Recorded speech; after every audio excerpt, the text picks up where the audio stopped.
teman-teman, saya perwakilan dari kelompok 2 mata kuliah wawancara dan reportase. Jadi hari ini saya ingin melakukan podcast atau wawancara langsung dengan Bang siapa?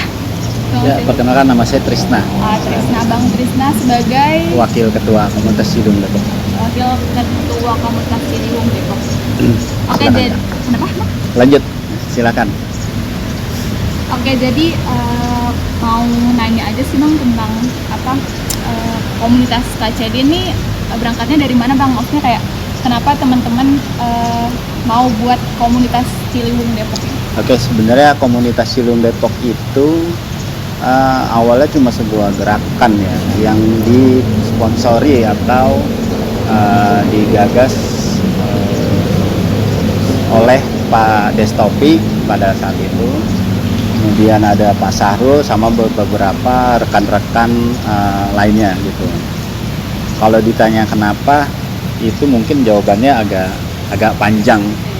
Jadi sebenarnya muncul karena kekhawatiran gitu terhadap rusaknya lingkungan di sekitaran Sungai Ciliwung, khususnya bagian tengah. Ini kan kita Depok ya, Iya. Depok tuh bagian tengah gitu. Jadi pada saat itu ada satu kejadian di mana ada sepadan sungai yang pohonnya itu digusur, dihabisin ya, dibabat gitu. Kemudian dampaknya apa? Dampaknya rumah yang ada di sekitaran situ pada saat itu kebetulan musim kering, sumur-sumurnya pada kering. Akhirnya tadi Pak Taufik dan rekan-rekan itu melakukan bahasanya tuh protes lah, gerakan kecil-kecilan tuh. Gimana caranya si pihak dalam hal ini pengembang ya waktu itu sadar akan hal yang dilakukan gitu. Artinya dia sepadannya dimakan, kemudian pohon-pohonnya tumbang semua.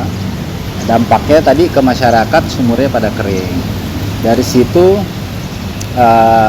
muncullah gerakan untuk menyadarkan masyarakat ya yang tinggal di bantaran sungai, juga terhadap pihak pengembangnya itu sendiri, bagaimana pentingnya menjaga dan merawat lingkungan pusat Ciliwung, kayak gitu Kak. Kalau komunitas Ciliwung ini udah berdiri sejak tahun berapa sih Bang? Komunitas Ciliwung Depok pertama kali berdiri itu tanggal 5 Juni tahun 2010. Itu atas dasar ya kekhawatiran tadi, karena makin rusaknya Ciliwung bagian tengah, alih fungsi menjadi perumahan, terus akses jalan ke sungainya juga udah ketutup, banyak pabrik yang ada di kanan kirinya. Jadi Ciliwung itu nggak bisa lagi dinikmati oleh sebagian teman-teman atau masyarakat yang pengen datang gitu, karena aksesnya nggak ada.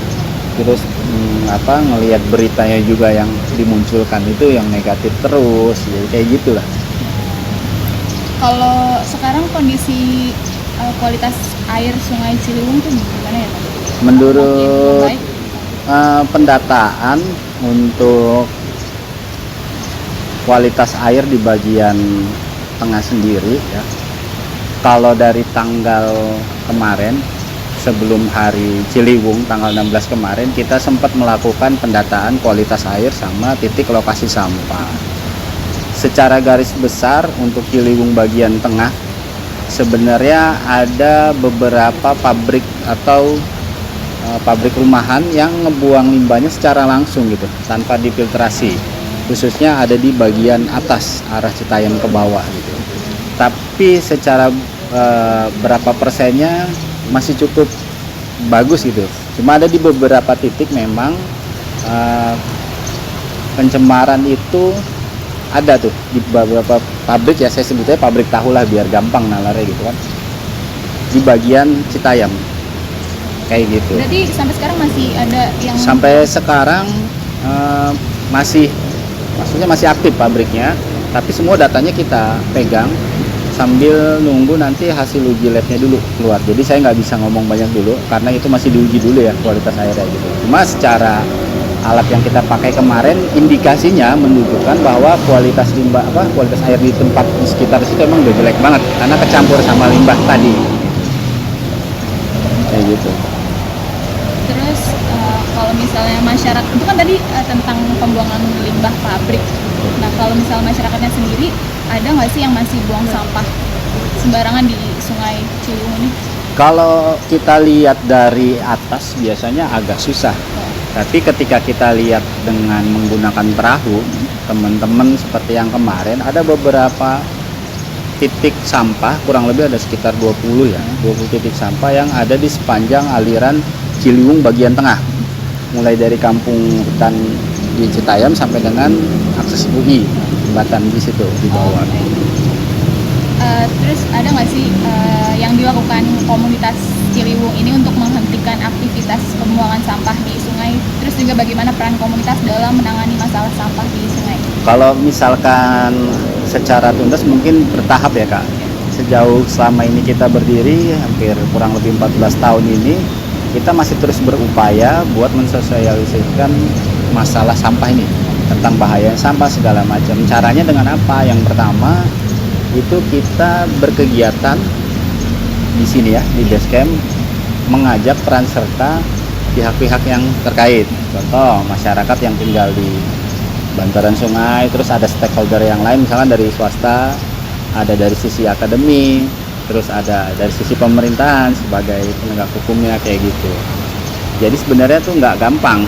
Selama kita berjuang kurang lebih 14 tahun ini pun masih ada beberapa kendala yang kita hadapi. Cuman kami dan komunitas Ciliwung Depok yakin bahwasannya dengan kita selalu bergerak aktif, selalu berkoordinasi, nanti masyarakat akan sadar dengan sendirinya kayak gitu kan.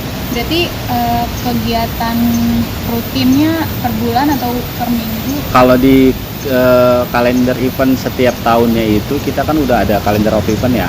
Itu yang biasanya kita laksanakan. Contoh yang kemarin ada Hari Ciliwung, ada Hari Peduli Sampah Nasional, ada Hari Sungai, Hari Bumi, kemudian ada juga 17 Agustusan. Nah, dalam rangkaian kegiatan kalender event tahunan itu biasanya kita selalu melibatkan masyarakat yang tinggal di bantaran sungai, kayak gitu Kak. Kalau selain masyarakat ada? Ya tadi jadi dari pihak stakeholder yang lain, dari swasta misalkan, kemudian tadi akademisi, ada lagi dari pemerintahannya sendiri, itu kita gabung bareng bikin satu kegiatan di sini kayak gitu. Ada nggak sih Bang cerita inspiratif dari masyarakat sekitar yang membekas dan menggerakkan semangat komunitas? Kalau di dalam perjalanannya sendiri selama 14 tahun komunitas ini berdiri itu ya, banyak sebenarnya sukacitanya. Yang pertama yang paling ngebekas adalah gini, ketika banyak anak-anak kecil itu main lagi ke sungai. Karena hari ini yang udah sulit kita temuin itu anak-anak kecil main lagi ke alam. Kalau kita sadarin melihat hari-hari ini banyak anak kecil itu mainnya dengan gadgetnya, gadgetnya atau HP-nya masing-masing. Tapi karena tempatnya aksesnya nyaman, kemudian mereka bisa turun, mereka bisa main lagi ke sungai karena aksesnya bagus. Terus di sini juga ada orang yang stay buat memperhatikan mereka saat di sungai kayak gitu. Nah itu mengingatkan kita pada zaman kecil, terutama saya gitu, karena dulu mungkin di era saya belum ada HP ya. Jadi kita kalau main itu ke sungai, itu yang menurut saya hal yang keulang lagi di hari ini. Zaman saya kecil dulu mainnya di sungai, hari ini ada anak-anak kecil yang masih manfaatkan sungai sebagai tempat bermainnya dia gitu. Siap. Kalau misalnya terkait pendanaan Bang, kan banyak nih acara-acara kegiatan-kegiatan yang dilakukan sama komunitas ini. Nah itu yang membiayai kegiatan tersebut bagaimana ya Bang? Oke, yang pertama setiap kali kita ngadain kegiatan, apalagi di kalender event ya, kalender event yang tiap tahun itu ada kegiatan, biasanya kita awali dengan niat dulu tuh. Karena ini rutinitas selama 14 tahun lebih kan kita jalanin itu gitu. Nah, yang pertama niatnya dulu, kita kumpulin tenaga teman-temannya dulu yang ada di dalam kepengurusan. Kemudian nanti biasanya kita bikin proposal untuk kegiatan. Kalau ada pihak-pihak dari luar yang mau support, biasanya itu kita terima gitu.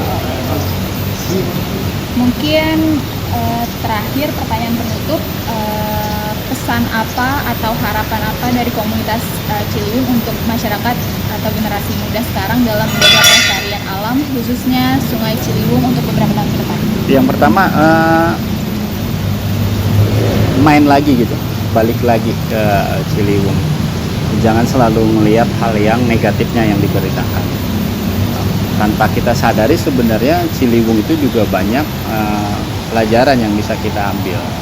Sampah yang ada di Ciliwung hari ini itu bukannya sebab, tapi akibat dari satu orang yang lalai ngebuang sampah atau ngurusin sampahnya minimal di rumah masing-masing gitu. Kalau pesan saya buat teman-teman dan masyarakat, minimal kita bisa ngejaga dan ngerawat lingkungan khususnya di wilayah kita masing-masing. Mulainya itu dari diri sendiri dulu, kemudian nanti baru menyebar kemana-mana gitu. Jadi niatin dulu aja, ngurus lingkungan itu emang nggak bisa sendiri dan kudu rame-rame kayak gitu. Kalau ada nggak sih pesan untuk pemerintah? Buat pemerintah sendiri mungkin selaku pemangku kebijakan dari teman-teman komunitas itu kita hanya menyampaikan guys data-data yang kita punya. Kemudian langkah selanjutnya itu ada di pihak pemerintah. Jadi bagaimana nanti eksekusinya, sebenarnya itu aja yang kita tungguin. Eksekusi dari pemerintah terutama buat Ciliwung ya, yang hari ini isunya sampah segala macam. Sebagai komunitas dari sisi kita tuh udah nyiapin data segala macam agar nanti mereka yang ambil kebijakan dan keputusan biar masyarakat yang lain juga tahu dan informasinya sampai kayak gitu Pak. Oke, baik, terima kasih Ya sama-sama, semoga bermanfaat. Oke guys, jadi segitu aja podcast kali ini sama wakil ketua komunitas Ciliwung Depok.